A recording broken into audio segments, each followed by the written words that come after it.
While Dr. Clifford's coming up, I want to recognize a couple of people before you can get out of the room. The CEO and president of Santa Economic Alliance, I'm sorry, Gene, that I didn't recognize you before, but I wanted to do it before you left, as well as Jerry Shaflow with the Regional Chamber of Commerce here in Rio Rancho. And I think Senator Gould was in the room a few minutes ago and left. Before I turn it over to you, Dr. Clifford, I want to tell everybody a little bit about your background. I did it earlier, but I want to do it again. You're the recently retired Cabinet Secretary for the New Mexico Department of Finance and Administration. You're now a member of the University of New Mexico Board of Regents. Prior to your time as Cabinet Secretary of DFA, you were the Policy and Research Director for the New Mexico Taxation and Revenue Department. Thank you for being here with us, sir. Take it away. Thank you very much, Mr. Chairman, and thanks for the invitation to work with you today. It's a really fascinating panel that you put together. I'm learning a lot myself from being here. Thank you for the background. I've been working on my PhDs in economics from the University of California at Santa Barbara. I studied resource economics at that time, and I have continued to work on resource issues throughout my career. I did 10 years with the federal government with the Joint Committee on Taxation on Capitol Hill.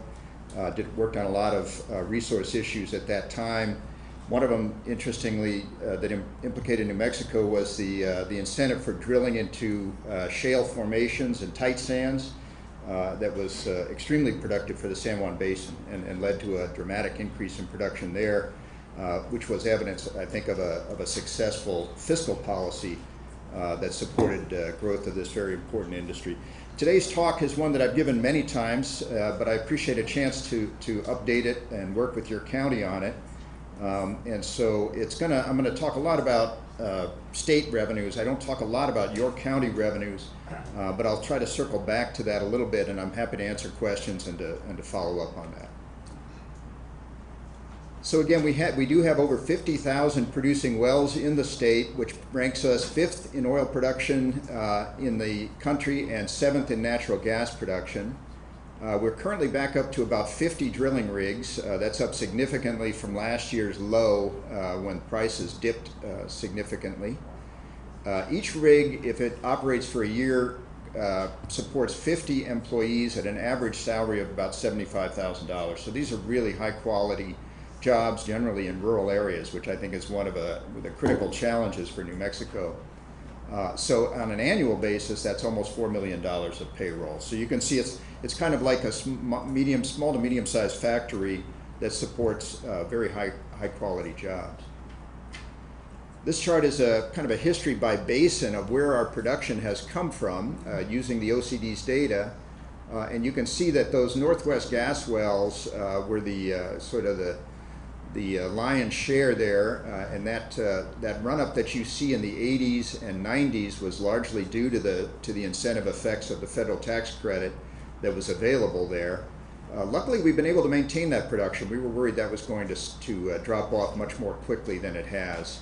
But what very important trend you see at the bottom is the gas that is coming out of what are being drilled to produce oil. Wells being drilled to produce oil, but from which a significant amount of gas is coming out associated with that oil production.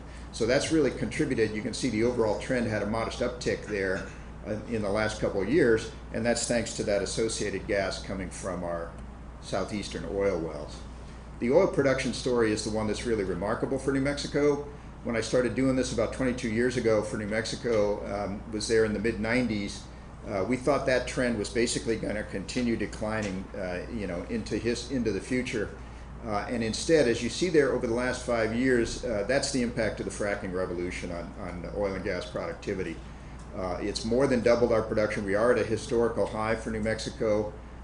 It's been a tremendous support to the fisc, as you'll see here in just a moment. The following charts about 3 or 4 come from a study that was put together by the New Mexico Tax Research Institute, and that was to use Taxation and Revenue Department data to tease out what are the revenues that are directly attributable to the oil and gas industry's operations in the state. And really, this is the production and processing side, the drilling, production, and processing. doesn't really include the use of fuels in their end uses, those kinds of applications or extensions of the industry. So you can see the blue column is the total general fund revenue. The red column then is the portion directly attributable to the oil and gas industry. And you can see on the bottom row the percentage of the general fund that contributes. So it's bouncing around in this sort of 28 to 33%, 35% range, again, dependent on prices and production of oil and gas. And we'll talk about some of the components. You can see there over the last couple of years that has dropped off by about $500 million on an annual basis. So that is a major challenge for the state in its fiscal policies. These are the detailed components of the state's share, and this again is from the Tax Research Institute, and I recommend their study on their website if you want to see the details of how these were calculated. But I think it's fair to say that these are an underestimate of the total impact of the industry, because they don't look to the industries that are supported by. They don't look at the additional, it does include the effects of drilling activity, but not some of the other industries that are supported by the oil and gas industry's presence. So there in fiscal 16, that contribution was 28% of the general fund, and as I say, that's probably an underestimate to some extent. So you're probably on average looking at something like a third of the general fund. And that does include the earnings distributions from the permanent funds. So those are, again, the accrued value of oil and gas production over the years, the value of which is being invested in our permanent funds, and there are generating earnings there. They're sort of in the middle of the table there for you, in the neighborhood of $750 million per year. Again, a very prudent fiscal policy that was designed by the state years ago to make sure that these resources, as they're extracted, contribute to a permanent support for the operations of the state. And these, in fact, are the values of the permanent funds as of last June, so they're up significantly since then, thanks to the market continuing contributions from the industry and to the investment performance of the portfolio. And you can see that oil and gas, there are some other minerals that have contributed to the permanent funds, but oil and gas contributes over 90% of the total. At that time, 18 billion. It's now over 20 billion in terms of the total value of those funds. And again, the way we manage them is we distribute a percentage of those each year. It's managed like an endowment fund, quite conservatively, but it's still a really strong support to the state's operations. And as we'll talk about, to some local governments as well. One of the important things to consider is that most of our production, both of oil and gas, over 80% of each, is on public lands. And so as you've been discussing here this morning, public land resource policy is really a critical consideration for the industry's functioning in the state, whether you're talking about the state lands portion there or the federal lands. As you can see, federal land production was 62% of gas and 50% of oil in 2014.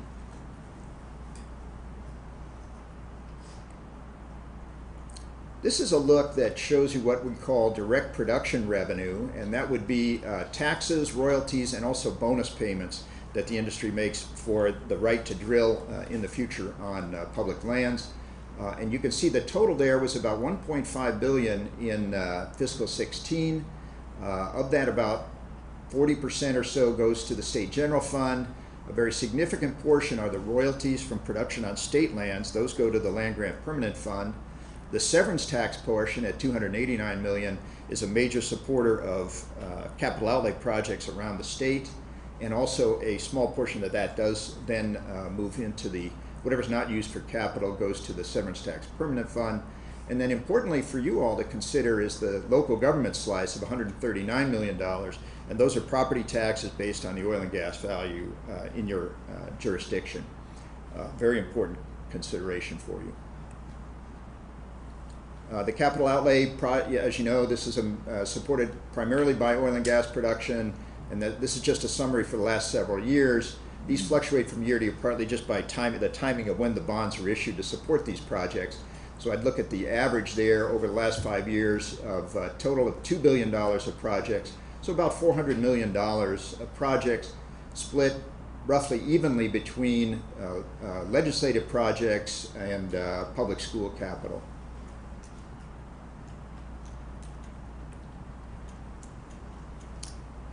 The Tax Research Institute in their study took a look at, well, what is the money that flows back to the school district since the industry is supporting, let's say, a third, 28% to 35% of the general fund. Well, the largest component of general fund spending is public school spending, and so they prorated that by school district. And so you see here, of the total funding in your county of about $786 million of state funding for public education, with the 28%, that was about the state funding within, I'm sorry, the total state funding within your county, $168 million. Of that, the 28% yields $47 million directly attributable to the oil and gas industry. So a very significant contribution, even though, you know, it's not directly tied to production in your county. That money is flowed through the general fund and back to your school districts. This is just a brief outlook of what the consensus group is expecting for crude oil production and prices here in New Mexico. And you can see there is an expectation production may decline somewhat from its current peak, but hopefully not too quickly. And whether we'll see, that's been the trend recently. We've been able to, with the current drilling activity, we've been able to maintain production. Prices there, you can see in the mid 40s. We're a little below that level right now because we typically take a little bit of a haircut compared to the headline price you'll see in the financial pages of maybe $4 to $5 per barrel, roughly 10% of what the West Texas Intermediate is trading at. So these are probably a little bit optimistic compared to spot prices right now. Natural gas prices have held up despite tremendous expansion of natural gas production in the consuming regions. The Marcellus Shale and other areas in the Northeast have preempted a lot of what used to be a very important market for our gas. So we're actually kind of lucky to see gas in the $3 range at this point, and it's very important that we continue to develop markets for that gas. And production of gas has held up. We were concerned that this was going to decline more quickly, but we're still over 1 trillion cubic feet per year of gas, even in a very well-supplied natural gas market. Again, that's a North American industry. There's relatively minor imports and exports into this market. So gas is very dependent, our prices and our production, our ability to market gas, very dependent on what's happening with the success of the industry in this country. There's a lot of competition for that gas out there. Just a complicated slide about what the trends have been, production trends in different basins around the country. And the good news here is, if you can find the Permian line, which is the green one, that the Permian Basin really has emerged as an extremely competitive region for gas production. You can see, for example, that I think it's the Eagle Ford that is dropping off. Marcellus has held up. So you can see that the fortunes of these basins can ebb and flow depending on economics, depending on the transportation capacity to carry gas away to the market. So luckily the Permian has hung in there. The issue for us in the Permian is that we share it with Texas. And in fact, there's quite a bit more production going on the Texas side. This is actually drilling activity. This slide is a couple months old, and there's much more activity right now on both sides of the border. But it is a very competitive situation for New Mexico with the Texas side of the basin. So this is kind of my summary of our situation, fiscal policy in New Mexico. Our education funding per capita is a little below national average, but it's significantly higher than our income as a share of national average. So we're spending more on our public education compared to our income than most states, particularly our higher education funding. Now here we fund most of our higher education through the public sector, but you can see that we are putting resources into those categories, and I think it's important to bear in mind that oil and gas contributes somewhere in the 30 to 40% range of that funding. We do have the state does fund most public ed here.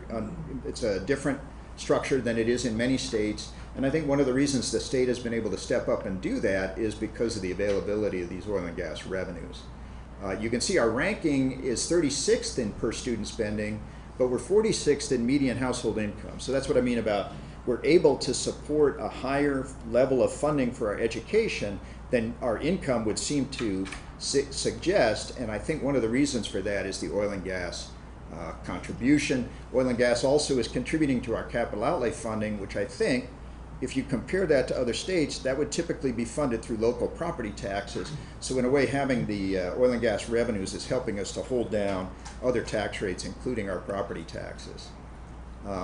Again, just in summary, our public finances are a major beneficiary of the industry's presence here in the state. Wisely, we have spread that money around. We have not put one portion of our budget at risk if prices fluctuate. And so we have operational funding, we have capital outlay, and we direct a portion to our permanent funds and only use an endowment distribution from those funds. This industry is a different industry than it was when I was a graduate student. We used to talk about peak oil and that this was a non-renewable resource and it was going to decline over time, and particularly North America was going to become a less and less competitive jurisdiction. That's no longer the case. This is becoming more like a renewable. I think the economic models should treat it as more like a renewable resource. There are resources out there that we're going to be able to pull into the market as long as the pricing supports that. So what I think for our industry in New Mexico is it's going to be a very competitive future that they're in. If you ask the question, it's good to think about, well, why are we able to extract so much revenue from this industry? Well, it's because it was traditionally viewed as a scarce resource. We used to call those rents, right? Economic rents in economic theory. A scarce resource should earn additional profit compared to other industries. Going forward, I'm not sure that same kind of rationale is applicable. And so what we're seeing in some of the states in the Northeast, as they ramp up their production, they're not looking at the kind of tax rates that we have in the traditional producing states. New Mexico's tax rates are quite competitive or comparable to Texas or Louisiana and Oklahoma. But we're seeing some states like Ohio, they're saying, well, no, let's support the growth of this industry, so their tax rates are significantly lower. So those are things that we'll have to look at as we go forward. I guess my bottom line would be we should try to maintain from a fiscal policy standpoint, we should try to maintain a supportive environment for this industry, but continue our efforts to diversify, because the industry it's competitive, there's no guarantee that they can be here, and so we're kind of at risk for our public finances. So thank you very much for your time. I'm happy to answer questions. Thank you, Dr. Clifford. We will go to Q&A now. We're running about 10 minutes behind schedule, so we're trying to get caught back up. Thank you, sir, for your presentation. Very enlightening. More of an economic situation of the oil and gas impact on our community and our state and our county. I'd love to have a copy of your presentation. Mm-hmm. I thought it was very informative.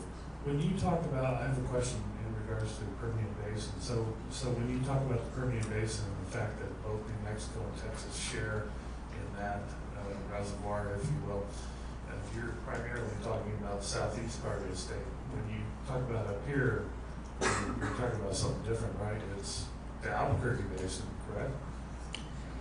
Yes, I think Sandoval is, and I'm not great on the geology, but I think your production would be considered in some way part of the San Juan Basin, as we traditionally refer to it. And so, yes, the economics up here are much different. The oil and gas share of production is much different. So the pressure on the gas industry here has been, the pressure on gas prices has been a significant negative for San Juan County, for the San Juan Basin producers. Okay, any questions from Commissioner Block? Thank you, Mr. Chairman. Just two quick questions. Right now, I believe New Mexico has the highest unemployment rate in the nation. Is that correct? Yes, I think that is correct. What yes. is that? I think it's about 6.9. What's the national average? 4.4. So if we did a complete moratorium on drilling and natural gas, how would that affect the unemployment rate here in New Mexico? And I'd like you to take into account not just direct jobs, but indirect, please. Mm-hmm. Yes, I appreciate the question. I don't have a good model for that I can give you the multiplier effects.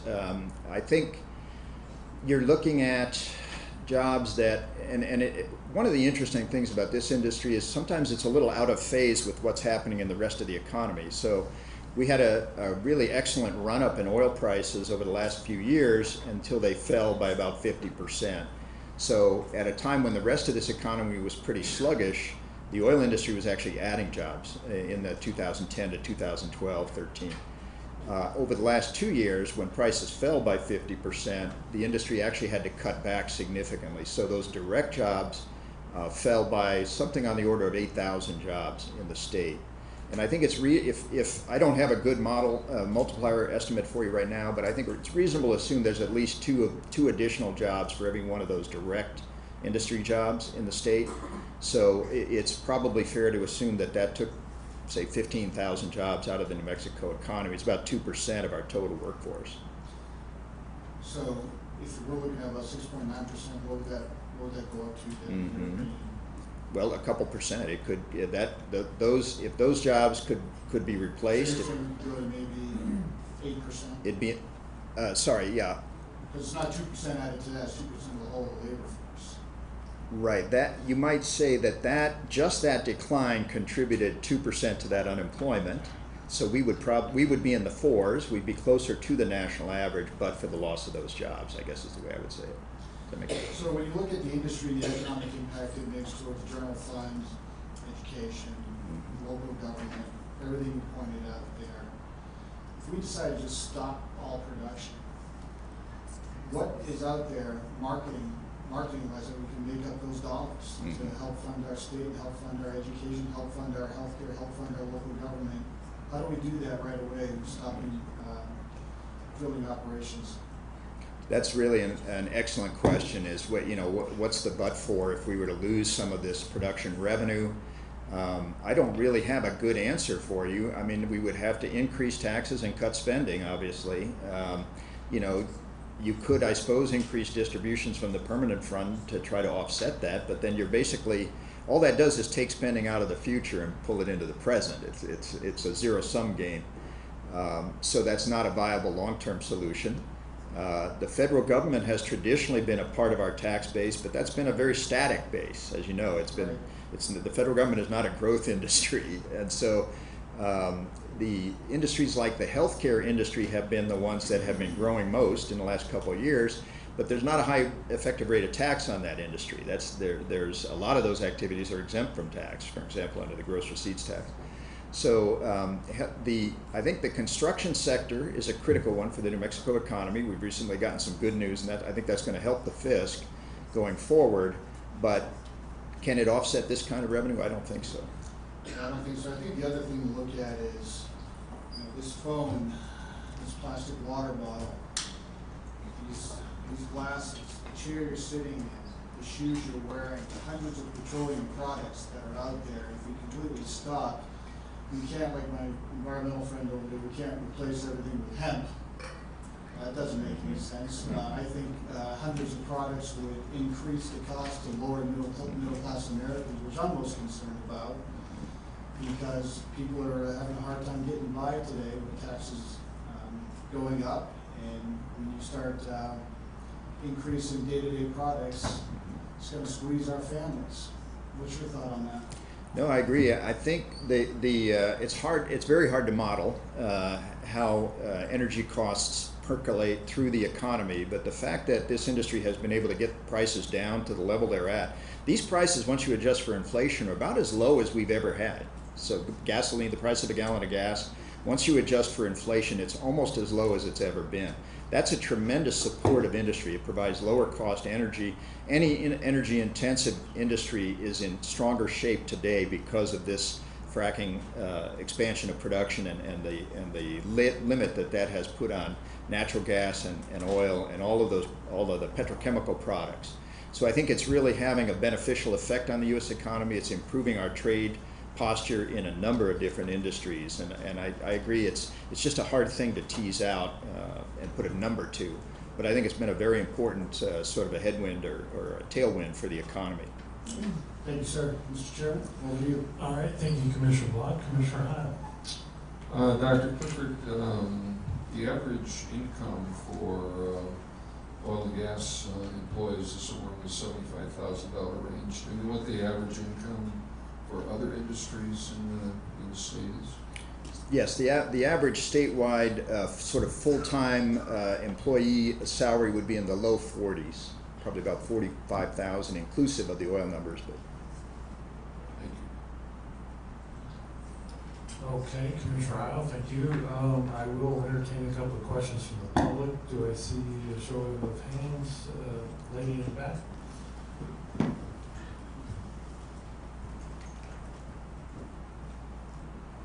Thank you. Carla Sontag with the Mexico Business Coalition.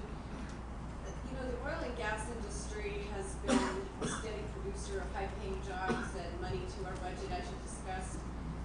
But I understand that because of the permanent fund, there's actual savings to each household in taxes. And I've heard that's around $800 a year. Do you have an accurate figure on that for us? so I've been advised not to do math in public, but we could. I mean, we had the figure there. It was about 750 million into the general fund, and we have about 750,000 households roughly. Justice. So, help me. Is that 1,000? I think it's about 1,000. So about $1,000 per household that we're saving because of the permanent fund that is funded by oil and gas. And you talked about earlier that there are about 50 high-paying jobs per rig, and we talked about the unemployment impact. But do you know how many jobs, direct and indirect, are produced by this industry? So there have been a number of estimates over the years of that, and it would probably be, so your direct jobs right now are in the neighborhood of 20,000, and the estimates I've seen are anywhere from 2 to 3 times that in terms of the total employment impact. There are bigger figures once you include the entire footprint of the industry, all the way from the production to the gas pump, so to speak.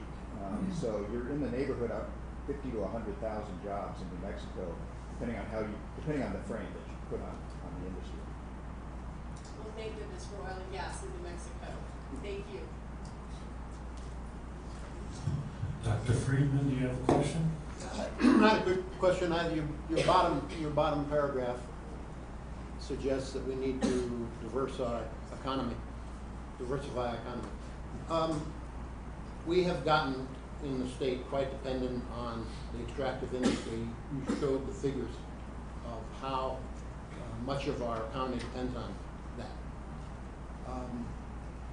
I read that there are now more people involved in the renewable energy industry than there are employed by the oil and gas industry. I don't know if that's correct, but I've read that. How do we have a benefit, and a statewide benefit, where we have an extractive industry extracting wind and extracting sunlight, and how do we put that into some kind of benefit directly into the state funding?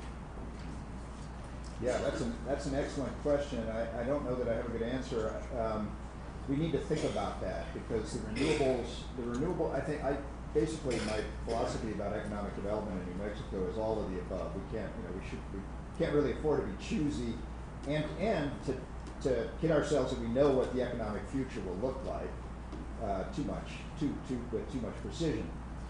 So I think that's a very important issue for the renewables industry to help us address. I think we've understood it was an infant industry. It's a developing set of technologies, and therefore it has required subsidies in the early going and even to the present.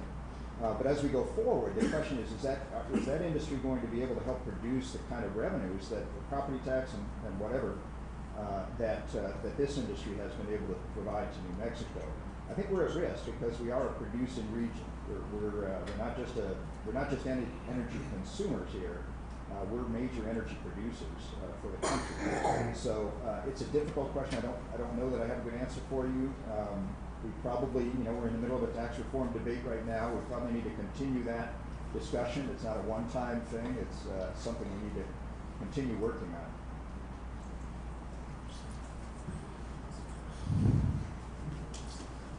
Gentleman here in the Spark Building. I'll try to do it without the microphone. So the prize in economic development, Dr. Clifford. My name is Grant Taylor, by the way, from the Association of Commerce and Industry. We can't hear you. The prize in economic development is economic-based jobs. Those jobs where 60% of a good is being exported, which means that new money is coming into the state, and that money is being turned around.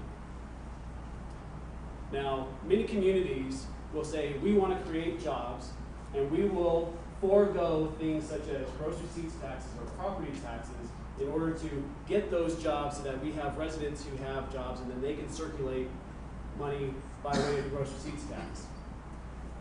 Dr. Clifford, right now, for a community considering oil and gas production, our gross receipts taxes and our property taxes on the table as negotiables for inducements.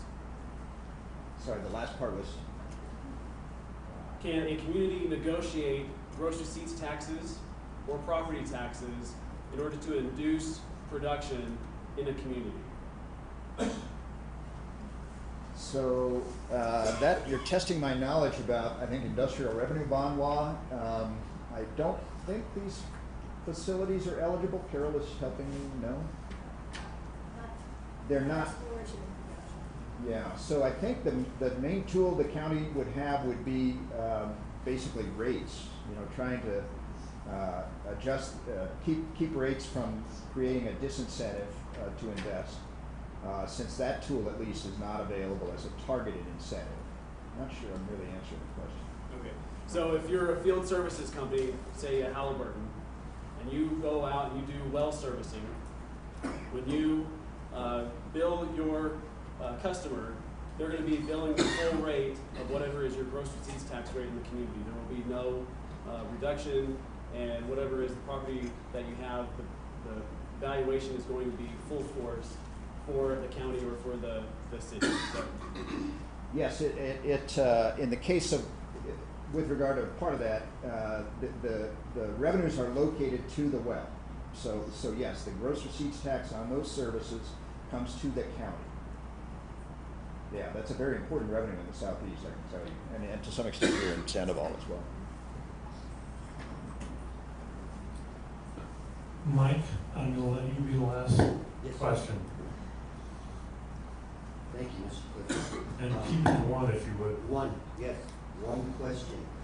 Since we are not talking about banning fracking, nor are we talking about a moratorium, we're talking about a quality oil and gas ordinance for Sandoval County.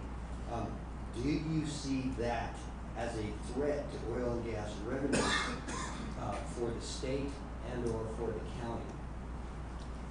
So, thanks. The question is about the role of regulatory policy, and truthfully, I'm not an expert on environmental regulations. I know that the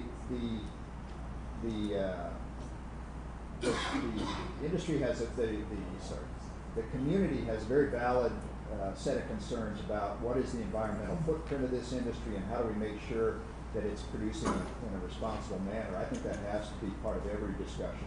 I totally support that. And so I think the key is that our regulations provide a sort of a balance, because one of the first things they teach you in economics is there is no industry with zero pollution. It's anything we do as humans creates something that you could call pollution. So I think what we try to strike in economic theory is literally a balance between what are the damages, or the costs as we call them, associated with environmental side effects of production, and then what are the benefits, and how do we strike an appropriate balance between those things. So yeah, that's what the textbooks are full of, and it's a good discussion. And you all are carrying that out. So I think that discussion should continue. I just think this is an industry that obviously plays a critical role for New Mexico today and probably into the foreseeable future. And so we have to be careful. I would urge us to be cautious not to over-regulate and certainly not to under-regulate. I'm hopeful that way. That's very helpful. Thank you. I want to thank you, Dr. Clifford, for coming out today. I appreciate your expert testimony and being a part of our hearing. Thank you so much, sir. Appreciate it. Thank you very much.